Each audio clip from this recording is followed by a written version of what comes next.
Before I start, I just wanted to let you guys know if you hear a little bit of a motor or in the background, it's my tower heater. We have a bit of a cold snap going on right now, but it's going to clear up in a couple of days. And living in a brick building, it does two things. If it's cold outside, you're going to feel the cold.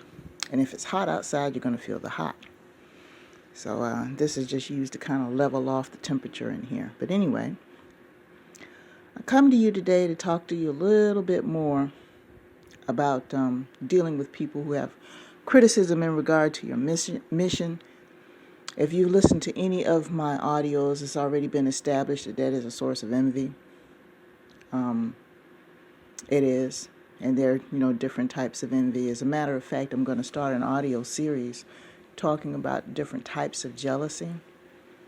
I'm going to title it 100 Shades of Green, but it's not going to be 100 audios. I just thought it was just a cute little play on words. But I'm working on that audio series, so stay tuned to the channel, and I'll announce when that becomes available on my website.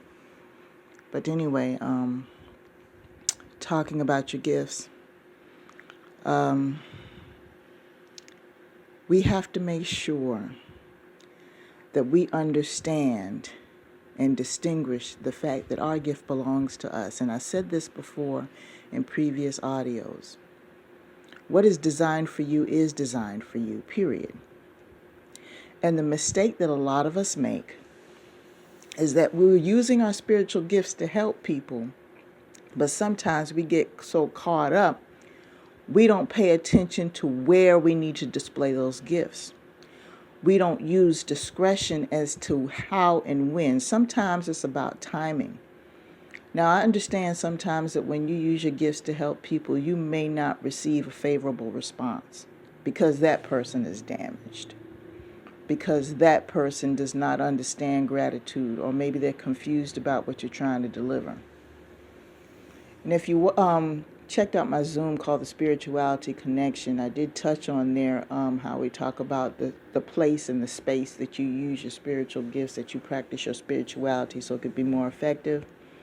And the mistake that we humans make is that once we identify that we have a gift, we're like a bull in a china shop. The first thing we want to do is just to go all over the place and show our gifts, which is not a problem, but sometimes you might wind up into trouble because you've got spirits that are out there that are trying to destroy you. And if you get so caught up in the fact that you're giving the gift itself starts to diminish because you're putting it in the presence of the wrong people at the wrong time.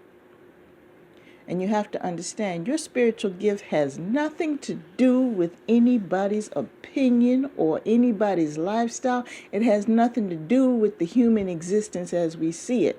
What it is, your spiritual gift is divinely given to you to practice to help humans. But it is not designed to be subject to criticism and judgment by other humans. It's not designed for that. And sometimes we get so caught up in the criticism and the judgment of other people in regards to our gifts that we find ourselves eventually not using the gift at all. And we all know what happens if you don't use a spiritual gift over a period of time. It's a slap in the face of the divine. So they figure, okay, well, if you're not going to do it, if you're just going to throw away what we gave you like this, okay, we'll go ahead and take it from you and give it to somebody else. Happens every day. Don't be one of those people. And I know that we live in this world and we have to deal with humans all the time. Okay, we're living a human existence. We're spiritual beings. We're just living a human existence. I get that. But the thing is that you have to understand, once you establish a covenant, an agreement, or accept a gift with the divine, that is something that you're going to have to stick with no matter who comes into the picture. And I'm going to break it down for you. That includes your husband or your wife. That includes your children. If they don't understand, then they need to learn how to understand. That's a train that has left the station and is not coming back anytime soon, ever, until it reaches its destination. So anybody who comes along for the spiritual ride, they better be prepared to ride in the direction that train is destined to go. They're not going to come in and change the itinerary. It doesn't work that way because they are not spiritually ranked to even do that. They don't even have a position in this. And you guys have to understand this. I made certain agreements to my creator a couple of years ago in regards to personal relationships. There were certain mistakes that I made in my past where I wound up empty-handed at the end of the day. And you know what? I said to myself, you know what? I'm sick of this. This was approximately 2.5 years ago. I was like, you know what? I'm sick of this. And I said, from now on, you and me, creator, we're going to have an agreement. From now on, there are certain things that I'm not going to do in relationships, and there are certain boundaries that I'm going to put up. There are certain lines that are not going to be crossed. I don't care who you are. And ever since then, I have had a better sense of peace in my life. Have I met my relationship goal as of yet? No, not yet. Does that bother me? No. Because I know eventually it's going to happen. And I'm not some heat-seeking missile running out trying to grab folks. No. I made an agreement with my creator that, okay, you know what? I used to do this in relationships. I ain't doing that no more. I used to do that in relationships, but from now on, when I get ready to do that, I'm going to wait until this period of time until I see such and such results in the relationship to when it reaches a certain level. I set boundaries for myself in regards to relationships and how I conduct myself. And ever since I've made that covenant, I have had more peace in my life and more peace when it came to dealing with people. Regardless of the outcome or whether they're still in my life or not still in my life, it's less chaos. Because that is my relationship with them. And I'm going to tell you what's going to happen in regards to relationships or anything else. When you receive that communication from the divine and you make that agreement, you make that contract, that covenant with them that you're not going to do X, Y, Z, somebody always comes along and figures they're going to change it, thinking that they're all that. And some people are really settled. Some of them will sit there and they will put in time. And in the whole time, in the back of their mind, when they're in your presence, they're thinking about how they could change your mind so they can have their way. Deceptive spirits. And what that is that is a test from your creator to see if you meant what you said when you created this contract with him. It's a test. Be like, okay, Deanna, you said that you weren't going to do X, Y, Z in a relationship because you feel that you need to be married before you go to that level and da, da, da, da, da. Okay, well, what I'm going to do is I'm going to send you 1 or 2 or 3 or 4 people that's going to come into your life, and I'm going to see if they're going to be able to con you and make you change your mind about it. At the end of the day, they ain't around no more. There's certain things that I'm not going to do. And I'm going to share a couple of them with you, just to give you an idea, because I know a lot of you are thinking in regards to sex. No, I'm talking about certain other things that you're involved in relationships. First of all, I have decided, me personally, that I'm not going to live with anybody I'm not married to. I've done that in the past and I wound up with nothing. It didn't work for me. Now, if some of you are coexisting in a relationship and it's progressing well, or if it's a situation where you don't mind that and you're not looking for any type of marriage for whatever reason, that's fine. That's good for you. Just me personally, I don't want to do it anymore. Because every time I did that in a situation, it was like, okay, it's a little bit too much comfort and I felt taken for granted. That's just me. Okay? I'm not saying that it's right or wrong for anybody else. I'm speaking about myself. That was the first thing I told myself I was not going to do. So unless my last name is going to change and I have a ring on my left hand, it's not going to happen.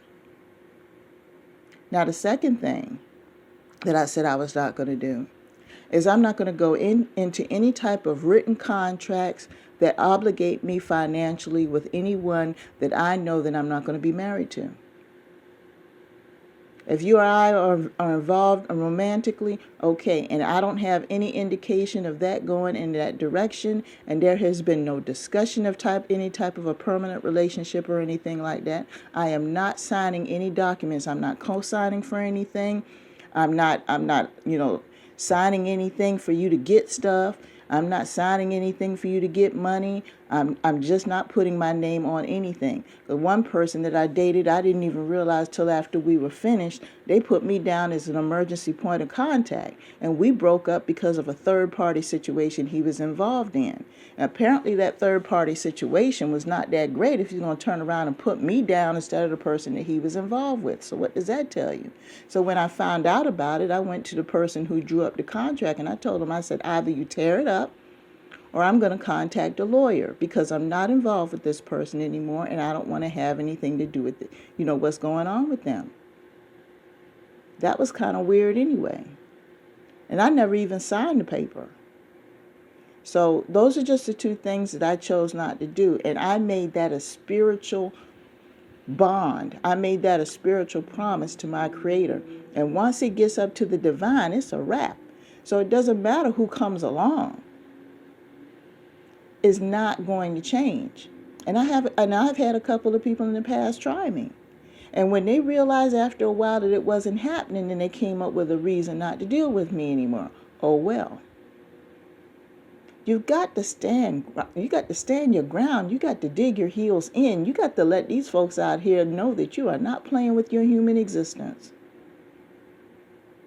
Now, if somebody gets into a financial situation where they need some help and we're dating or whatever the case may be, fine. If I got some extra cash, I'll help out. But I'm not putting my name on the dotted line for someone that I barely know. I don't know what their intentions are, and I don't know what's going on for a long period of time. I'm going to sit up there and I'm going to co-sign for them to get a house, co-sign for them to get vehicles and things like that for all these years, and I don't even know if we're even going to be together. No.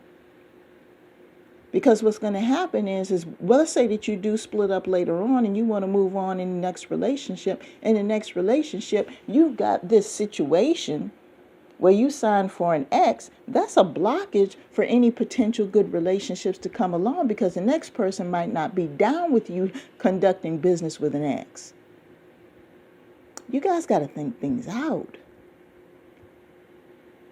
So I just say this to say this. Once you receive any type of blessing or gift that you know there's a game changer in your life that's going to bring you the peace and the prosperity and the stability that you need in your life from the divine, understand that this is something that is not going to just disappear tomorrow. You've got to take it seriously, and you've got to take it to heart. And so as far as people's opinions and their, ways of trying to change your mind and all that, it doesn't even equate to what you have. So don't let their existence interfere with a divine gift, because you could be creating chaos for the rest of your life. I just wanted to emphasize that and kind of let people know. If you have received a good life as a result of a gift, there is no way that what anybody says. And like I said, this could be your own husband or wife or children, people that don't have a gift, people that don't have a connection, and people that don't have a divine purpose. What they need to do is, if they truly love you, is to get on board the train, become your biggest cheerleader, so that way eventually they can have access to their gifts.